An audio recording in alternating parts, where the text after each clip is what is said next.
1,00,000 మంది శివభక్తులతో కలిసి మహారుద్రాక్ష పూజలో పాల్గొనండి. వెంటనే కాల్ చేసి మీ పేరును నమోదు చేసుకోండి. నమస్తే, welcome back to Suman TV. Present మనతో పాటు ఉన్నారు అనలిస్ట్ మందర కృష్ణారెడ్డి గారు. నమస్తే సార్. నమస్తే అమ్మా. సార్, తమిళనాడు సీఎం విజయ్ మరి డెసిషన్స్ తీసుకుంటున్నారు. మరి పాలన ఎలా ఉంది ఏంటి అనేది ఒకసారి పక్కన పెడితే, కొత్తగా ప్రైవేట్ స్కూల్స్ ఫీజు విషయంలో, స్ట్రక్చర్ విషయంలో గవర్నమెంట్కి ఎంత పెడుతుందో దానికంటే ఎక్కువ కనుక తీసుకుంటే అడిగితే కఠిన శిక్షలు ఉన్నాయని చెప్పేసి ఒక రూల్ పాస్ చేయడం అయితే జరిగింది. ఒక్కసారి ఆయన పాలన ఎలా ఉంది అని మాట్లాడుకొని తర్వాత దీని గురించి.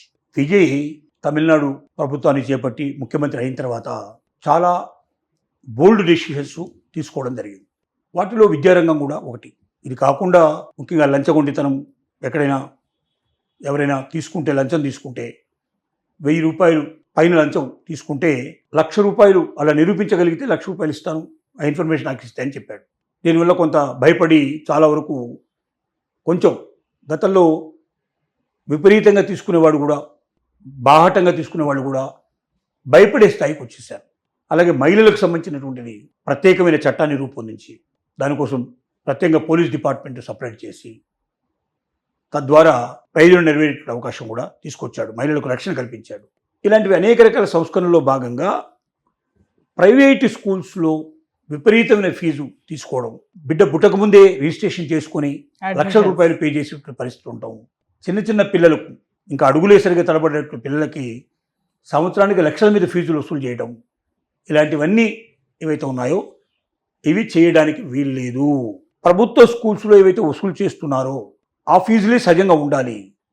ఇంతకన్నా మీరు మెరుగైన అవకాశాలు కల్పిస్తూ ఎక్కువ వసతులు, ఎక్కువ సౌకర్యాలు మీరు ఉన్నట్టుగా నిరూపిస్తే ప్రభుత్వం నియమించిన ఒక కమిటీ ఏ పాఠశాలకు ఎంత ఉండాలనేది, అంటే A grade, B grade, C grade అని 3 రకాల గ్రేడ్లు చేసి దానికి సంబంధించినటువంటి వసతులు, సౌకర్యాలు, పెద్ద పెద్ద బిల్డింగ్లు, పెద్ద పెద్ద వెహికల్స్, తర్వాత అట్లాగే మంచి ఫర్నిచరు, మంచి డిజిటల్ ఎక్విప్మెంట్, ఇలాంటివన్నీ ఉండి బాగా ఎక్కువగా చదువు మీద పిల్లలకి ఎక్కువ మంచి రిజల్ట్ వచ్చేట్టుగా చేసేటువంటి స్కూల్స్ని కొంచెం ఏ క్లాస్ లోపల, నెక్స్ట్ మీడియంగా ఉండేదాన్ని బి క్లాస్ లోపల, తక్కువ ఉండేదాన్ని సి క్లాస్ లోపల చేయండి. కానీ ఏదేమైనప్పటికీ ప్రభుత్వ పాఠశాలలో వసూలు చేసే ఫీజుల కన్నా ఇంత పర్సెంటేజ్ కన్నా ఎక్కువ వెళ్ళడానికి వీల్లేదన్నట్టుగా పర్సెంటేజ్లు డిసైడ్ చేయడం జరిగింది. తద్వారా ఇప్పటిదాకా ప్రైవేటు స్కూల్స్లో విపరీతమైన దోపిడీ చేస్తూ లక్షలు కోట్లు ఆర్జిస్తున్నటువంటి పాఠశాలకి ఒక్కసారి అడ్డుపడిన పరిస్థితి ఏర్పడింది. ఇది చాలా మంచి పరిణామంగా తమిళనాడు ప్రజలు భావిస్తున్నారు. ఎందుకంటే ఎడ్యుకేషన్ అనేది చాలా ఇంపార్టెంట్. ప్రతి పిల్లవాడికి, ప్రతి పిల్లకి, అక్కడ అందరికి అమ్మాయిలకైనా ఎడ్యుకేషన్ అందాలి.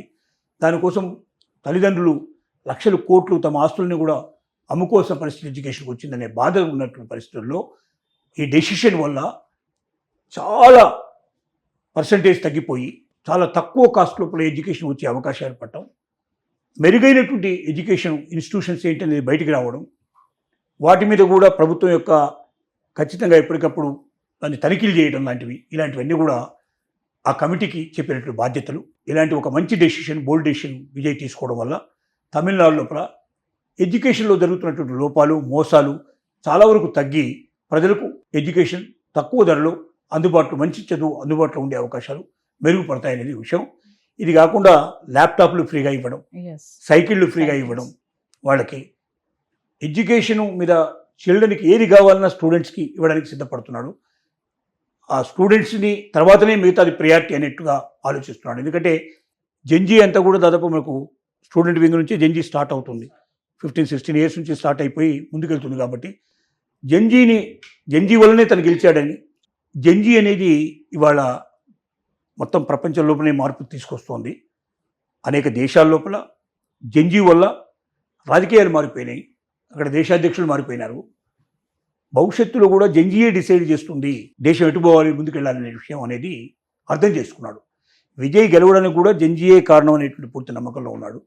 అందువల్ల పిల్లల కోసం, విద్యార్థుల కోసం ల్యాప్టాప్లు కానీ, వాళ్ళకి వెహికల్స్ కానీ, వాళ్ళకి కావాల్సిన ఎక్విప్మెంట్ కానీ ప్రతి ఒక్కటి అందుబాటులో ఉండేటట్టుగా, పేద విద్యార్థులకి డబ్బు లేకపోవడం వల్ల నేను చదువుకోలేకపోతున్నాననే భావన లేకుండా ప్రతి ఒక్కరూ చదవడానికి వీలుగా ఉండేటువంటి అవకాశాన్ని కల్పించడమే ప్రమాణంగా పెట్టుకొని విజయ్ ముందుకెళ్తున్నాడు.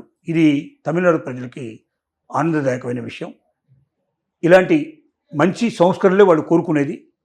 తద్వారా తమ పిల్లలకి తక్కువ కాస్ట్లో మంచి ఎడ్యుకేషన్ వస్తుంది, తమ కొంత డబ్బులు సేవ్ చేసుకోవడానికి అవకాశం ఉంటుంది, అది పిల్లల కోసం భవిష్యత్తులో ఉపయోగపడుతుంది భావనలో ఉన్నారు వాళ్ళు. Thank you sir.